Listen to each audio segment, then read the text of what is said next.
ఇలాంటివన్నీ ఈ తొక్కిసలాట్లు ఇవన్నీ ప్రతిసాట జరుగుతున్నాయి. ఎంతమంది పోలీసు ఉన్నా ఎంత పకడ్బందీగా ఉన్నా కానీ జరుగుతాను. ఎందుకంటే మానవ తప్పిదం. దాన్ని పట్టుకొని ఓని అరుస్తారు. తప్పు. ఎందుకు అంతగా అరుస్తున్నారు? ఇప్పుడు ఏమైపోయిందంటే అందుకే ఎవరో రాబంధువుల పార్టీ అని పెట్టినారు. కరెక్టే. మీరు చాలామంది రాబంధువులు చూసినట్టు వల్చారంటారు. మా చిన్నప్పుడు ఎక్కడ ఏదైనా చనిపోయినా ఇమీడియట్గా వాలేటివి ఎక్కడి నుంచి వచ్చాడు మాకే తెలియదు. అలా అయిపోయింది వీళ్ళ పరిస్థితి. నాకు ఇంకోటి అర్థం కాలేదు. జగన్మోహన్ రెడ్డి గారు ఆయన పవర్లో ఉన్నప్పుడు చెట్లన్నీ నరికి చీరలు కట్టుకొని ఇది కాదుక్కు ఆ 5 years అట్లా గడిపినాడు. మరి ఈరోజు ఏమి సడన్గా ఏమీ లేకుండా పోయినట్టు అర్థం ఏమి? ఆయన పార్టీలోనే ఏదో శత్రుత్వం ఉందని నేను అనుకుంటాను.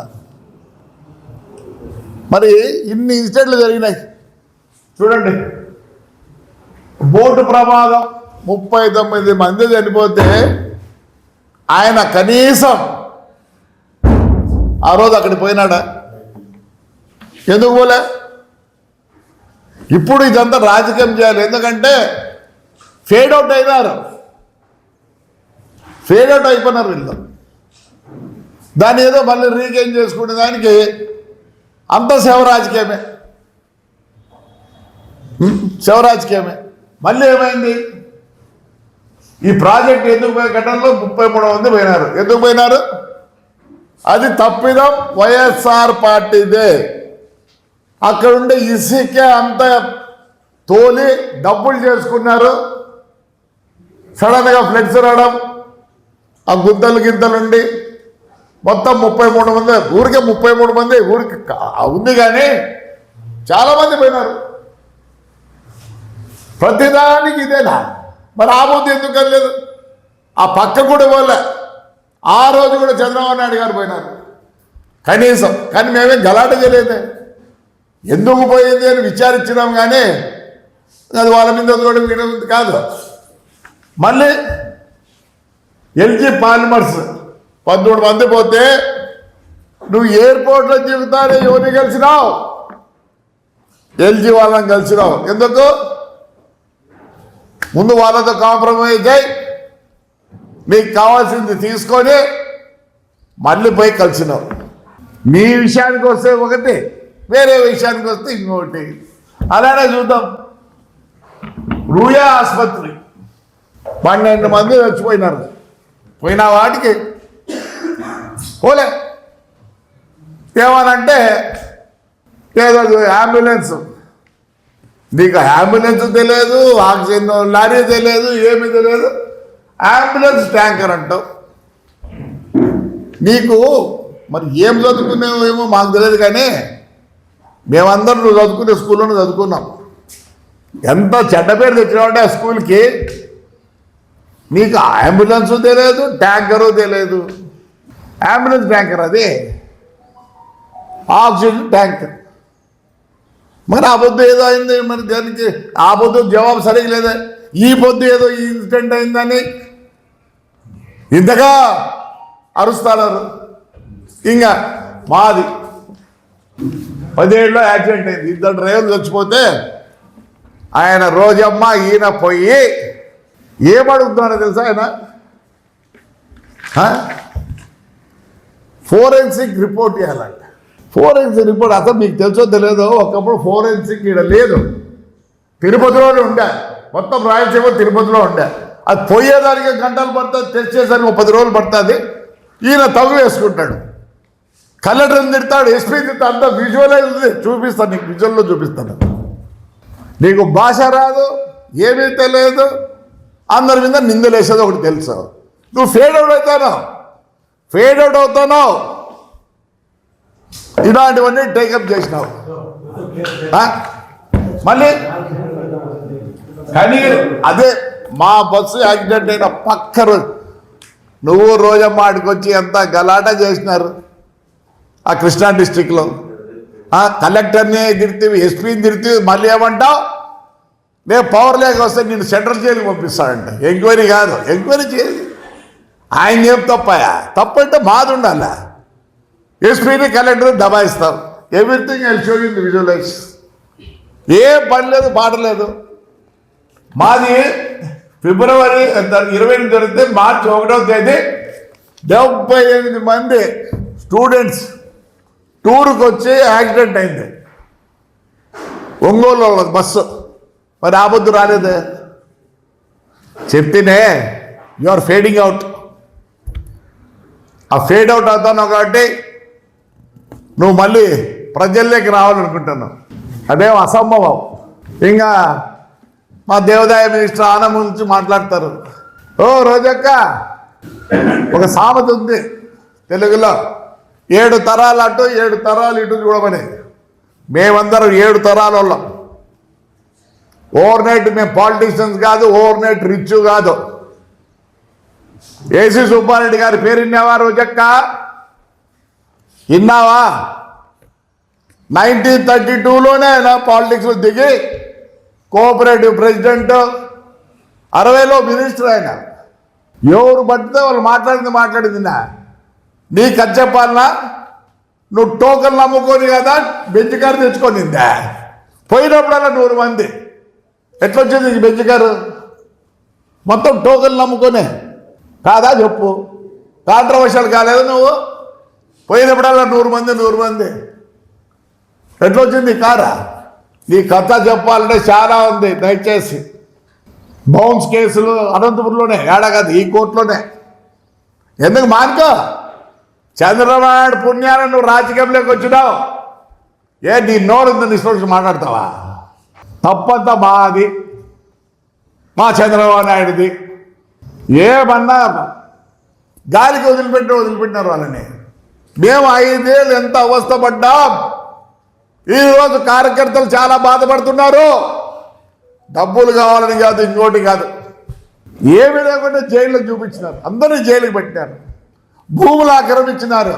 చంద్రబాబు నాయుడు గారు దయచేసి మేము కోరుతున్నా, ఒక చూపు కార్యకర్తల మీద పెట్టండి. చాలా కష్టపడుతున్నారు. మీరు అభివృద్ధి అంటారు, మేమే వద్దలే. దాని గురించి ఆలోచించాల్సిన పనిలే. ప్రజలకు అందరికీ తెలుసు. కానీ ఆ కార్యకర్తల మీద కూడా దయచేసి పెట్టండి. ఎంత ఘోరంగా ఉందంటే వాళ్ళు మిమ్మల్ని డబ్బులు అడగడం లేదు, డబ్బులు చేసుకోవాలని లేదు, ఏమీ లేదు. 5 ఏళ్ళు కష్టపడ్డారు. కార్యకర్తల కోసం ఒకటి ఏదైనా పెట్టండి. వాళ్ళ కష్టాలు జైల్లోకి పోయి వచ్చి అన్నీ పోగొట్టుకొని అన్నీ ఉన్నారు. నేను రిక్వెస్ట్ చేస్తాను, మీ మంచితనం పనికిరాదేమో సార్, దయచేసి మళ్ళీ చెప్తాను. నేనేమనంటే మీకు అందరికి బాధ. నేను ఎందుకంటే డౌన్ టు అర్త్లో ఉన్నా కాబట్టి రోజు ఏం జరుగుతుందో ఏమో చూస్తున్నాం. అసలు ఆ పోలీస్ ఎక్కడ పోయింది సార్? ఆ రోజు ఇట్లంటేనే గుడి పోవాలంటే కూడా హౌస్ అరెస్ట్లా, మున్సిపల్ ట్రాక్టర్ తీసుకోవాలంటే హౌస్ అరెస్ట్లా.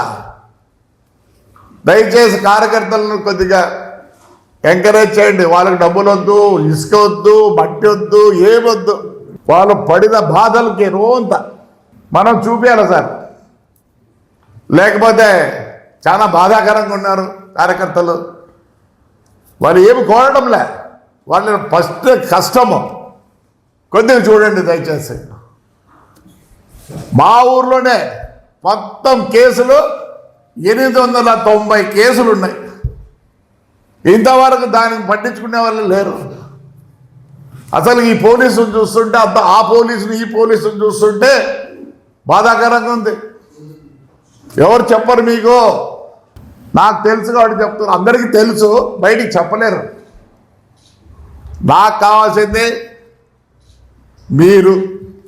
మీరు బాగుండాలని కోరుకుంటా. ప్రతిసారి నాకు ఆ పదవి వద్దు, ఏమి వద్దు, నేను ఇట్లే ఉంటాను, పార్టీ కోసం పనిచేస్తా. దయతలిసి కార్యకర్తలని దానికి ఏదన్నా ఒక వింగ్ మాదిరి పెట్టి వాళ్ళ బాధలను తీరవండి. ఎవరు డబ్బులు కావాలని కోరుకోవడంలే. చాలా కష్టపడ్డాం, బయటికి రాలేని పరిస్థితులు మాకున్నాయి. మీరు ఇవన్నీ తీర్చాల్సి వస్తుంది. రోజమ్మా ఏం ఆనవాళ్ళు చాలా తక్కువ వేసుకుంటారా నువ్వు?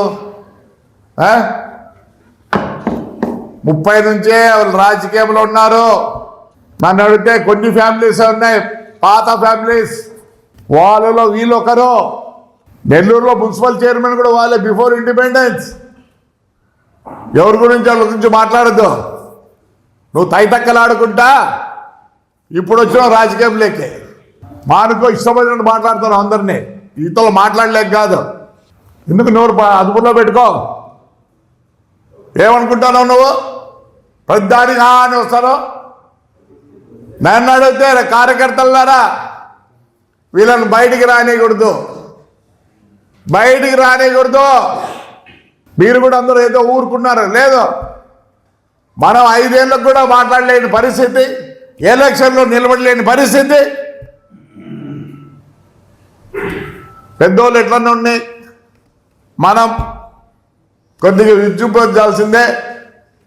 అంటే అసలు అర్థమయ్యాలి. అంతకుముందు ఎప్పుడు జగన్మోహన్ రెడ్డి పడితే అట్లా జరగాలి, ఈసారి జరిగినాయి, ప్రతి పల్లెల్లో జరిగినాయి. ఆడిపోయింది పోలీసు. ఆ పొద్దు మేము చంద్రబాబు నాయుడికి దండ వేయాలంటే కూడా ఏలేని పరిస్థితి. లోకేష్ యాత్ర స్టార్ట్ చేసినప్పుడు ఎన్ని కష్టాలు పెట్టారో మర్చిపోయినారా? డీజేలు లేవు, మైకులు లేవు. ఇలాంటి పరిస్థితుల్లో మరి ఎందుకు ఇంత సున్నితంగా ఉన్నారో మాకు తెలియడంలే, ఎక్కడ ఏం జరిగిందో మాకు తెలియడంలే. చాలా బాధాకరంగా ఉంది. ఎందుకు మాట్లాడిస్తున్నారు వీళ్ళని? ఎందుకు మాట్లాడిస్తున్నారు? ఓ పని చేయండి, రోజమ్మ బెంచ్ కారు తెచ్చుకోండి, టోకన్లు అమ్మే, కావాలంటే ఎంక్వైరీ పెట్టండి, తెలుస్తుంది.